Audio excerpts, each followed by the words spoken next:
Kyle Shanahan spoke about his plans for the preseason game. How much will the starters play? Notes on Pearsall when he's back, the Brandon Aiyuk situation, and Croc and I rank the most important 49ers in 2024. Coming up right now on this edition of Locked On 49ers.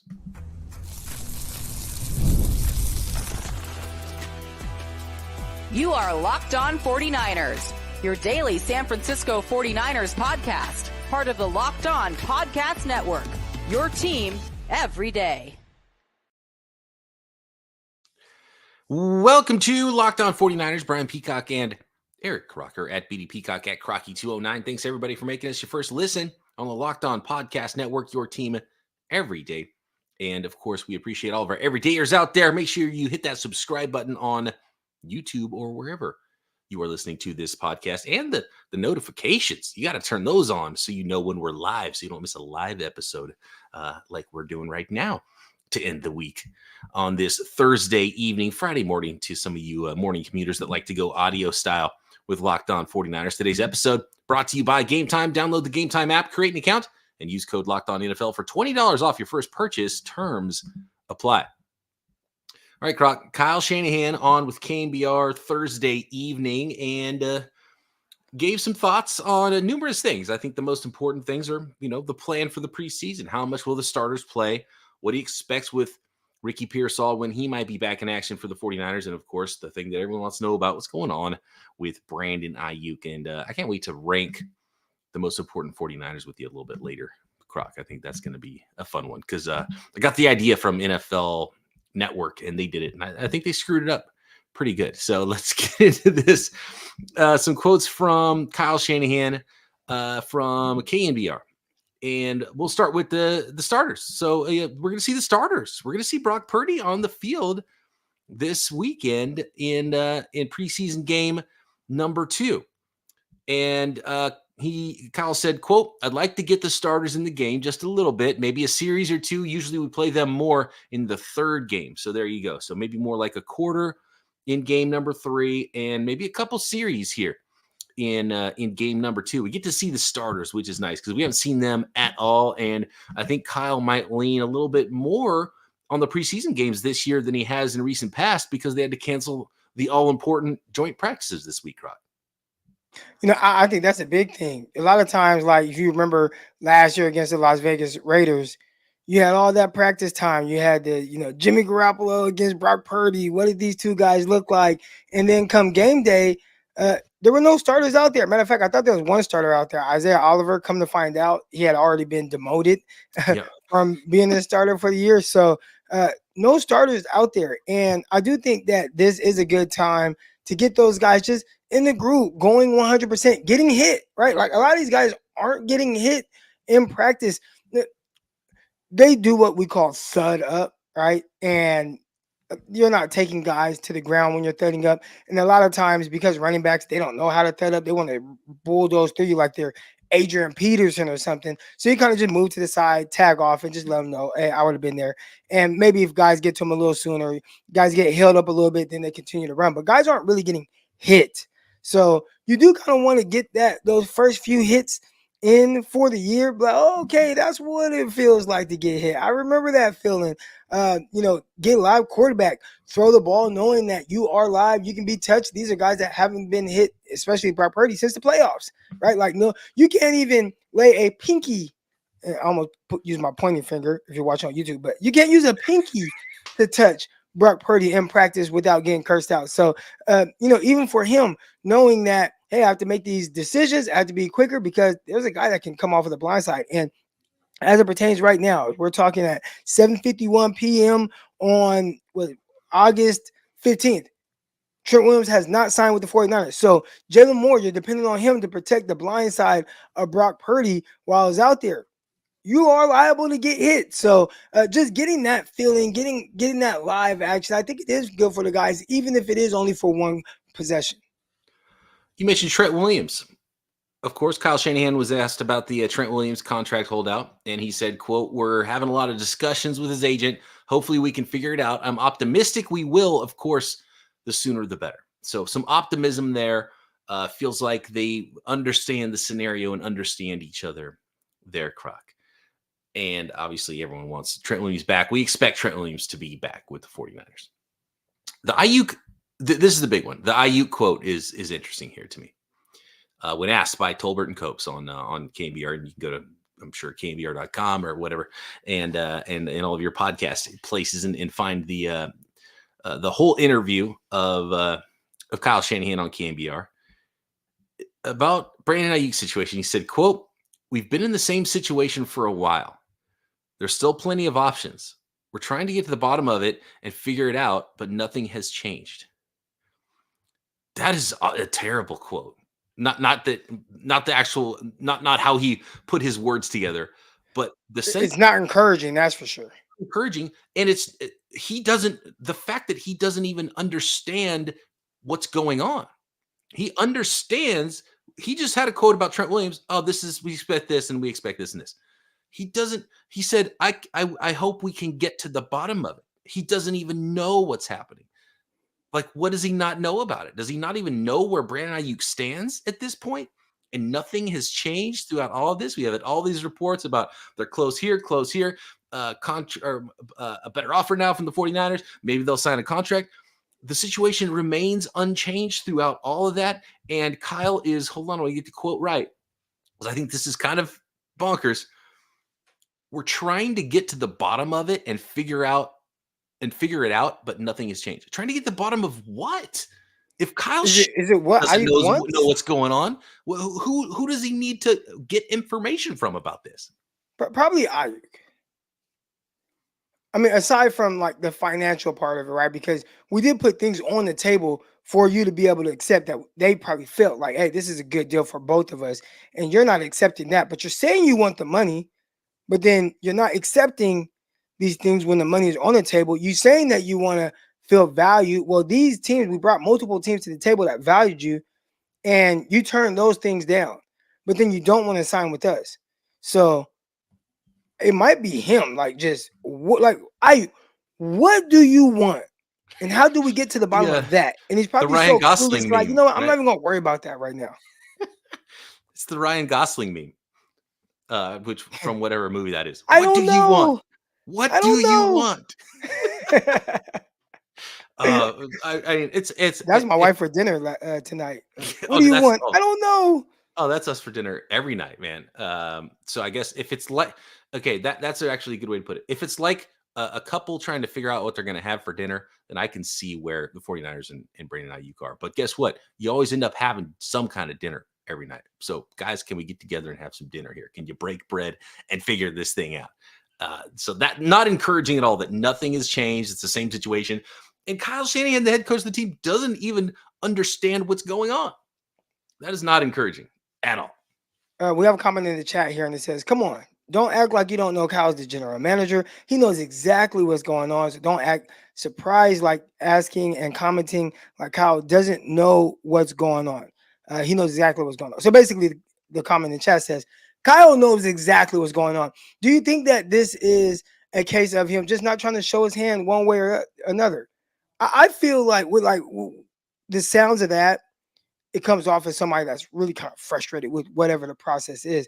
And when he says he doesn't know, I don't think it's that he doesn't know kind of where everybody is. I truly believe it's just, I don't know what Brandon Aiyuk wants. We've presented every type of solution for him, aside from giving him the exact amount of dollars or guarantees or whatever that he wants. So if we're not doing that and we presented options for you and you're turning those down, then I could see a scenario where Kyle Shanahan doesn't know exactly what Aiyuk wants. Yeah, it does kind of feel like he's putting it on Aiyuk, like they're waiting for decisions from Brandon Aiyuk. That's the way I read it. But they feel like he's there. He was there at practice again for the second straight day. They should have a pretty good idea. He could probably go over and ask him, be like, hey, what do you want?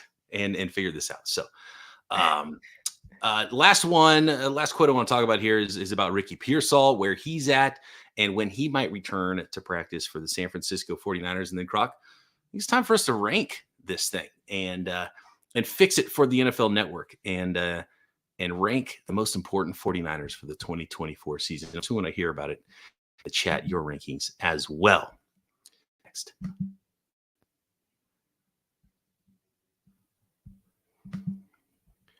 Today's episode of Like the 49ers is brought to you by Gametime. Gametime is an authorized ticket marketplace in Major League Baseball, which makes getting tickets faster and easier. And prices on the Gametime app actually go down the closer it gets to first pitch. We're talking killer last-minute deals, all-in prices, views from your seat, and their lowest price guarantee. Gametime takes all the guesswork out of buying not only Major League Baseball tickets, but NFL tickets or NBA tickets or concert tickets, comedy shows, theater events, whatever it is near you. You can save up to 60% off buying those last minute sports concerts and comedy seats. You can see the view from your seat on the app, panoramic style, so you know exactly what you're going to get in the app before you buy. And my favorite part, no surprise fees at checkout when you toggle on the all-in pricing.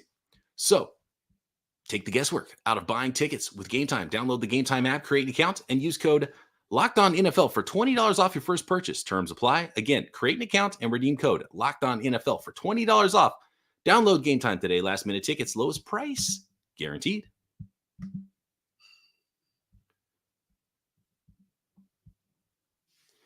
So, last quote from Kyle Shanahan's interview on KNBR Thursday evening was about Ricky Pearsall, and this one was a little bit more encouraging. Kyle said that we've got to make sure that he doesn't come out and get re-hurt. So we're trying to get it as solid as it can. Speaking about Ricky Pearsall's injured shoulder, and hopefully we'll get him in here next week. So good sign there. So after the second preseason game, hopefully he'll get to practice before the third preseason game. And who knows, Croc, maybe that means we'll get to see Ricky Pearsall on the field in game action for the first time in the third preseason game, which would mean he would be ready to go for the regular season. So, but they're trying to be smart. They don't want him to hurt himself. So it wouldn't be shocking at all if he doesn't play in any preseason games because they're trying to get him ready for the regular season. And, the healthier he can be, the faster he can be healthy.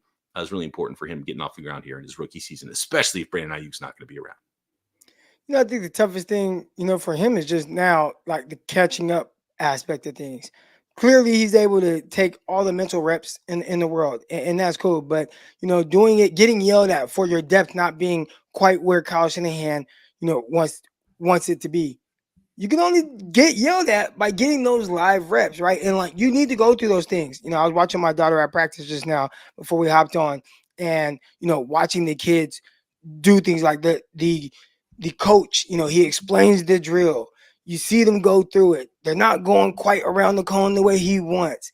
He gets on them about that, right? Like, you can say everything, but when you go through it and you gain that experience, that's the best thing for them. And I think for really, whether it's Pearsall, you see some of the guys getting hurt. I talked a lot about J.J. McCarthy, right? He's done for the year for the Vikings. And people are like, oh, well, not the worst thing in the world. They're probably going to have, a top pick, and it could be a Bengals situation all over again with the Bengals and being able to draft Jamar Chase. And I'm like, yeah, but I think McCarthy kind of needed reps, and not maybe as much as Trey Lance, but this is another guy coming from a very run-heavy system. I remember watching one game with Michigan, and he threw the ball like 8 times in a game. They didn't throw the ball a lot. They relied on the running backs, Edwards and Corum. So you need those reps. He's going to miss that this year, even if it's just the practice squad type stuff or the scout team stuff. Pearsall is missing valuable reps right now that he can really be learning from. And depending on how this Brandon Aiyuk situation goes, if all of a sudden you're just thrust into a position to where you have to, without, having the opportunity to mess up, now you have to just be kind of perfect for Kyle Shanahan, that can be really difficult. Yeah, it doesn't bode well. It's not great for rookies to miss time in camp, and you can see people set back. Well, Odell Beckham missed 4 games his rookie year and went crazy. Still had like 1,400 yards or something. He was different. That's the best case scenario. I was just talking to somebody on Twitter about that, and he's like, people are like, Odell Beckham, whoever thought he would be like Randy Moss? And this guy's like, well, if you look at his numbers in his first few years, like, they were crazy. And he did have a year where his rookie year, he was coming in off of the hamstring injury, and all of a sudden he still gets almost 1,400 yards, like, just ridiculous. But Odell was a very, very, very dynamic and physically gifted receiver in the sense of just the speed, the twitchiness, the suddenness. Like, he had all those things. Pearsall seems a little bit more regular. He's good. More Adam Thielen than Odell Beckham. So the transition, will it be as easy, or is maybe the transition easier because you say, well, the scheme is going to help you to where you don't have to be Odell Beckham? Yeah. Odell Beckham was rare. He was a unicorn, especially his rookie season. So we'll see what it ends up looking like for Ricky Pearsall. But hopefully get him back on the field next week and we'll be able to see him in action and maybe even some preseason action. Probably unlikely, which is unfortunate for him. But we'll see how that goes with the rookie Ricky Pearsall. And hopefully he won't be needed that much and Brandon Aiyuk will be back in the fold by then. All right, Croc, you ready to do it? Let's rank the most important 49ers in 2024. And I got this idea from Good Morning Football, and they were doing it. I'm sure they've done it for multiple teams. But I was kind of shocked when I saw what their rankings were, and all 4 people on the show ranked the most important 49ers. And there was a lot of Christian McCaffrey won, a lot of Trent Williams brought, 49ers have a lot of candidates. And so you can't fault someone for picking one of the stars, really, but they really leaned heavily on Christian McCaffrey being number 1. I think Trent Williams was probably the second most points for number 2, and then maybe it was like some combination of Purdy and Bosa and Kittle and Warner after that, and I think they got it completely wrong. So we're going to help them out, Croc, and maybe you agree with them completely.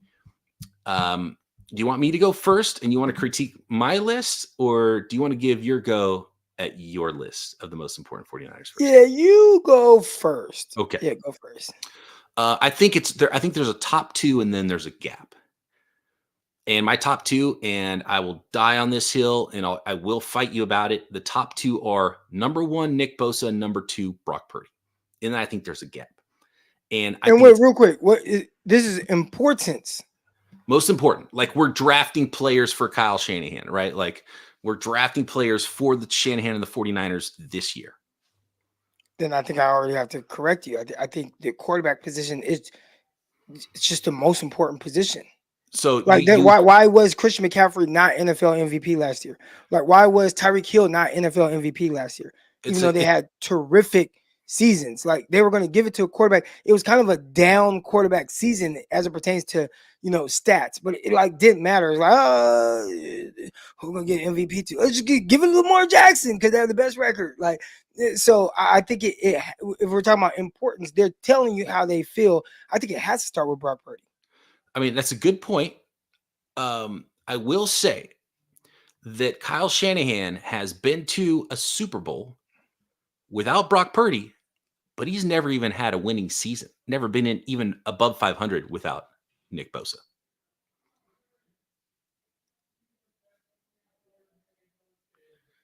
Well, in those seasons, what kind of quarterback play did he have? See, so I mean, that's a big part of it, right? Well, yeah. I mean, and that's true. So, but essentially, so okay, you go through a season and you have Brandon Allen, or and this is for your side of the argument. You go through a season with Brandon Allen or Joshua Dobbs at quarterback instead of Brock Purdy. Would you rather have that, or would you rather go through a season without Nick Bosa and you have Robert Beal all year?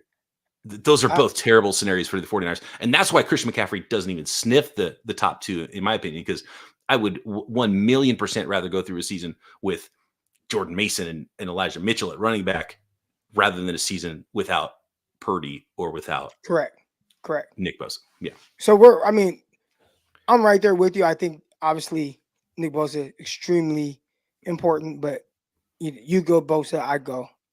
You go Purdy 1, Bosa 2? Yeah. Okay. Oh, that's fair. Who's number 3 then? Because I think the next group is pretty tight. And I think the most interesting one is who's more important, Debo or Brandon Aiyuk? So I think that's something the 49ers have had to figure out. And I think part of their plan is trying to figure that out. And maybe are they telling us right now that they think Debo is more important than Aiyuk? That is tough because I think most people just think, oh, who's the better pure receiver? And you might say Aiyuk, or most people, I'd say 90% of people would say Aiyuk. Maybe 99% of people would say Aiyuk. But Debo Samuel, again, if I'm a coach, there's so many different ways that I utilize him in the offense. There's so many different ways just to get the ball in his hands that it creates an advantage for me, in my opinion. So between, like, if we're doing a draft, I'm taking Debo over Aiyuk because that it's easier to build around it, like the added value of the skill set that Debo has as opposed to Aiyuk. Like, and Aiyuk is terrific. Yeah. Of course he is. But again, if I'm building a roster from the ground up, it's like, man, this guy just does too many different things, and he's too dynamic with the ball in his hands. And I'm able to use it. I could put him in the backfield. I could put him at receiver. I could throw screens to him. He could take it 80 yards. Like, there's so many different ways that he impacts the game that I have to lean him over Aiyuk, who definitely impacts game as like a route runner and catches the ball, but I can build more of an offense from scratch around what Debo Samuel does. I think Kyle Shanahan would agree with you. I think Debo's harder to replace and is more unique. And Brandon Aiyuk's a better receiver, but you can find a good receiver that can run dig routes and run backside routes in the 49ers offense. You can't find another Debo Samuel. Right. And to be honest with you, Croc, I'm talking about the entire NFL. The next closest, actually, I'll let you think about this for a minute. Who's the next closest player in the NFL to Debo Samuel? Debo Samuel goes away. Who's the next closest replacement to him in the I don't even entire have to NFL? think about it. I already know the name. All right, hold on to that name. I'll We'll hold get to on. that and rank the rest of the top 49ers, most important 49ers in 2024 next. Today's episode of Locked On 49ers brought to you by LinkedIn Jobs. When you're hiring for your small business, you want to find quality professionals that are right for the role. That's why you have to check out LinkedIn Jobs. LinkedIn Jobs has the tools to help you find the right professionals for your team faster and for free. And LinkedIn isn't just some regular old job board. LinkedIn has a billion professionals. Helps you hire professionals that you can't find anywhere else.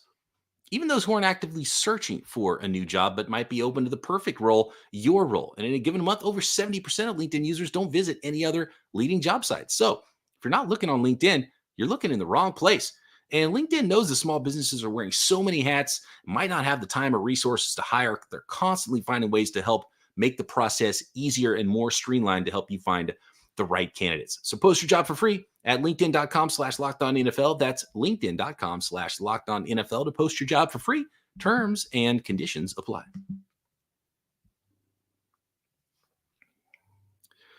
Croc, who is the closest player in the entire NFL that could replace Debo Samuel?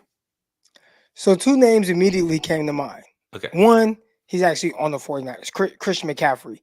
I think that you could, as a matter of fact, I thought that it would be more of this when Christian McCaffrey was coming out. I'm like, little slightly built, 205 pound running back. Like, man, he would be a mean slot receiver. Like, that's came to my mind. So obviously we know what he could do with the ball in his hands. He's had a couple of seasons catching over 100 passes.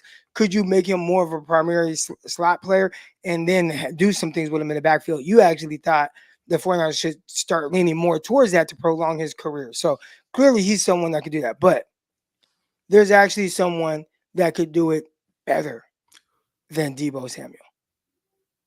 Oh, I can't wait because Christian McCaffrey was my answer. Oh, it's Tyreek Hill. Like, Tyreek Hill was a running back in college. Yeah. He doesn't quite have over the 500 rushing yards at Oklahoma State. He wasn't a receiver at all. And he's going to the NFL. He's still the most dynamic receiver, like, with the ball in his hands. Coordinators are terrified of him. If you really go back and kind of look at his usage, they weren't counting as runs, but all those jet sweeps where they just tap the ball to him, how many times did he score off of that? How many times did he get around the corner? Throwing screens to him. And then obviously we know the type of deep threat he is. He is a very unique receiver because you typically don't get the combination of this electric speed that he has combined with the start-stop, the route running, and then the gadget usage, which was huge in Kansas City. Again, it flew under the radar because of all the special things that they did through the air. But he was doing all those things. Tyreek Hill, man, he's a different kind of cat. And it stays healthier. And as we saw last year, I mean, if he didn't miss that game, he probably would have been a 2,000-yard receiver. Fish and Chips in the chat says, why are we replacing Debo? I think that might have been one of the plans for the 49ers. You re-sign Brandon Aiyuk, and then next offseason you trade Debo, and then you get wide back to electric boogaloo Christian McCaffrey. That's what I think their plan was in the offseason. They might be scrapping that plan, saying, you know what, we like Debo, though. So if Ayuk's going to play hardball with us, maybe he's the guy we trade, and we keep Debo. And so we'll see what that ends up being for the San Francisco 49ers. Who knows? Maybe they're able to keep both those guys for a while. Real quick, I feel like there's a lot of like Tyreek Hill disrespect. And I know he was rated the number 1 overall player in the NFL by the players or whatever on the list. And I saw so many people pushing back on it. And I'm like, do you guys watch football? Do you guys watch Tyreek Hill? It's like, he's not even the best receiver. Do you guys watch Tyreek Hill? And there's guys I like. Justin Jefferson, I take him. Like Devontae Adams, he's probably my favorite receiver in the league. I love the guys the 49ers have. Like, there are all kind of terrific young receivers. But for whatever reason, Tyreek Hill gets this, like, maybe it's because of the off-the-field stuff. Okay, if you don't like him because of that, I get it. But if we're talking purely on the field, he's one of the great receivers of our generation. And he's kind of like, the way he's talked about is kind of disrespectful. Yeah, absolutely. I mean, the only reason you push back on Tyreek Hill being the number 1 player on the top 100 is your same argument about Brock Purdy versus Nick Bosa, because everyone's going to take Patrick Mahomes. He's more important. He should be number 1. But this guy went and Tyreek Hill's freaky, and like, it's not taking away anything from Tyreek Hill. The fact that he could do the Ayuk stuff and the Debo stuff. You know what I mean? Like, as good or better than both of them. He's ridiculous. He's in the. I think he's going to end up being in the, you talk about Jerry Rice, Randy Moss, Calvin Johnson, Tyreek Hill. Like, he should be in that conversation. Fish and Chips, he makes a great point. He says that's because the Chiefs won a Super Bowl without him. His stock dropped. He said he didn't elevate the Dolphins. I would say he 100% has elevated the Dolphins to the point where we thought, and when I say we, I think everybody can agree to this point, we thought Tua was done. He made Tua $50 million a year. He made Tua. He got Tua paid over $200 million. A quarterback y'all thought was done and couldn't play in the NFL. Not big enough, arm too weak, all these things. It was a disaster after the first, year or two or whatever. And Mike McDaniel was like, you know what? Let's go get Tyreek Hill, whatever we got to do to get him.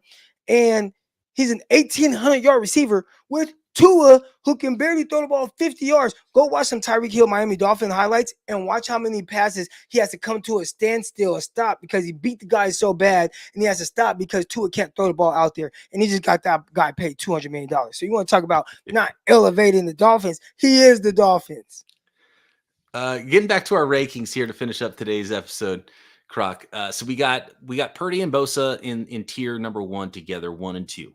Yeah. And then after that, we agree that Debo's ahead of Ayuk. Is where's Kittle? Because I think when you rank the 49ers, I think Kittle, Debo, and Ayuk hurt each other, because you could lose one and be okay. With Trent Williams and Fred Warner, it feels like you can't lose them as much as you could lose one of the other 3 offensive skill guys. And Christian McCaffrey is in that conversation too, with Kittle and Debo. And like, you could lose them and you're okay. You lose Trent, and you lose Warner. You already got Dre Greenlaw out. What does he help your, like, how much does he help your defense? And you can't lean on that special player in the middle anymore. So I might put 3 Trent and 4 Warner, and then have the 4 offensive guys in a row in a cluster. And it's really hard for me to rank those guys. It is tough. And obviously you end up kind of leaning heavy offensively, especially after Nick Bosa. But man, George Kittle, I feel like he's a guy that kind of has to be up there at the top. The only tight end in the league last year to catch for over 1,000 yards. And then to know how important he is with the 49ers run blocking and what he does and how he impacts the game there, how much he cares about that. And how much we know that Kyle Shanahan wants to lean on the running game. So to have a guy who not only is pivotal in your running game and your run blocking scheme, but also able to be 1,000-yard pass catcher, I feel like he has to be pretty high. I'd actually, if we're talking about importance, all right, now, again, if you take this guy out of the offense, what does it look like? Well, I think with CMC, he is amazing. arguably the best player on the 49ers. But because of the position he plays, you could take him away and you would still have a lot of success if it's Mason and Elijah Mitchell. I mean, we've seen that.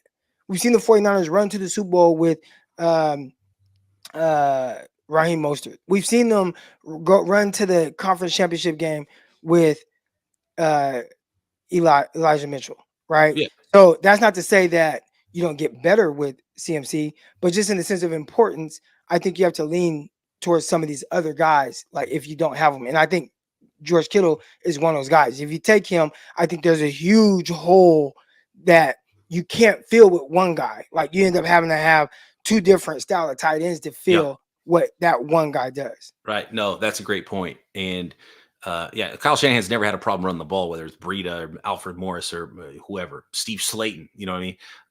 Obviously, you lose an element, and you would lose a great player if you lost McCaffrey, but that's why he's behind the other guys for me. So 3 is Trent. 4 Warner, 5 Kittle. Let's do that. Okay. And then you got McCaffrey, Debo, Aiyuk. Is it that order? Is it Debo, Aiyuk, McCaffrey? McCaffrey in between Debo and Aiyuk? I'd go CMC, then Debo, then Aiyuk. There you go. That's the ranking according to Locked On 49ers. Let us know what you think at BD Peacock, at Crocky209. Drop a comment on YouTube. Subscribe while you're there. Make sure you hit the notifications so you know when there's a new pod up, you know when we go live. And, of course, you can subscribe on YouTube or wherever you listen to this podcast. Croc and I back next time. Oh, by the way, for your second listen, there's 200 podcasts on the Locked On Podcast Network. Your team, no matter the sport, is covered right here. National shows like the Peacock and Williamson NFL show, and we've got the 24/7 live stream, Locked On NFL, Locked On Sports Today. You can find that on YouTube or Amazon Fire. Something for everybody on the Locked On Podcast Network. Croc and I back next time right here. Locked On 49ers. Subscribe to this video.